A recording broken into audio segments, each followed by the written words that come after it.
We walked into a frickin' shitstorm here! On our way. In a series of eye-popping trailers dating back to 2005, Killzone 2 has enraptured the masses with the promise of blurring the line between reality and the radical.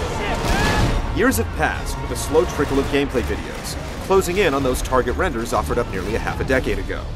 It's just about time to finally enter the Killzone.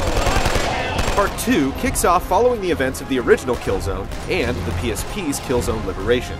You take the role of Sergeant Thomas Sevchenko, Sev to his compatriots, a member of the ISA, Interplanetary Strategic Alliance, taking the fight to Helgen, home of the Helghast insurgency.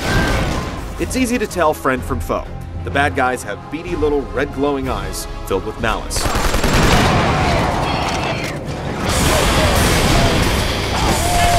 Combat is first and foremost the core of the game, with tactical elements filtering in. There are all-out battlefield encounters, stirring echoes of trench warfare, as well as more covert missions where you outflank the enemy or perform a spot of subterfuge.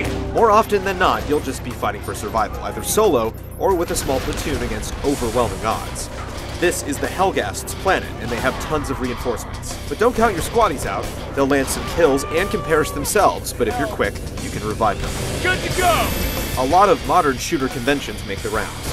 You can only hold one primary and one secondary weapon. Health regenerates, and there are plentiful checkpoints. What's new is a cover system mapped to the duck button. This allows Sev to attach to cover, and then with the analog stick, peek over to the side to squeeze off some shots. Going in guns blazing may make for a great 30-second action movie, but it will get you killed. A few well-placed shots are enough to drop you. A small inventory screen rounds out the controls, allowing you to switch between grenades and knives for close combat. The Preview build has a small but substantial armory with a few submachine guns, rifles, and rocket launchers. The sniper rifle incorporates 6-axis control, allowing you to finesse your aim with small tilts, but go too far and your shot will be foiled. 6-axis also shows up once in a while for turning valves and setting bombs, while an occasional barrier can require you to shoot out a control box. It's nothing too cerebral, but minute breaks from the constant onslaught of war are appreciated. The Helghast features shock troops of all sorts, including deadly armored juggernauts that have to be shot in the back to be taken out. Their R&D didn't skimp on niceties, with tons of tanks and mounted guns ready to mow you down.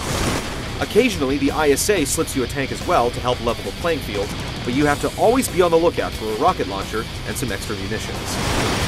Also, keep a keen eye out for special targets to destroy, which will likely tie into trophies or unlockables. Apart from the campaign is an extensive multiplayer mode, allowing you to side up with the ISA or Helghast and trade some lead. Level up, earn medals and ribbons while using ability badges with a class-based system, as you hone your scout, medic, soldier, engineer, saboteur, or soldier. Want to heal and kick ass? Then try mixing and matching the badges to create your ultimate killing machine. With clan support and dynamic multiplayer objectives that can change mid-round, Killzone 2's multiplayer has a lot to offer, 8 maps, 64 player bouts, and 5 main game types. Killzone 2 is finally set to try and live up to all those years of hype. What we've played so far has been a relentless pattern of duck and burst as we scan each dirty, dilapidated environment for burning red eyes. The multiplayer looks to have all the bells and whistles, minus a co-op feature, but we haven't spent any significant time with it. Find out if hours spent in the Killzone are a good use of your time in our full review in the coming weeks.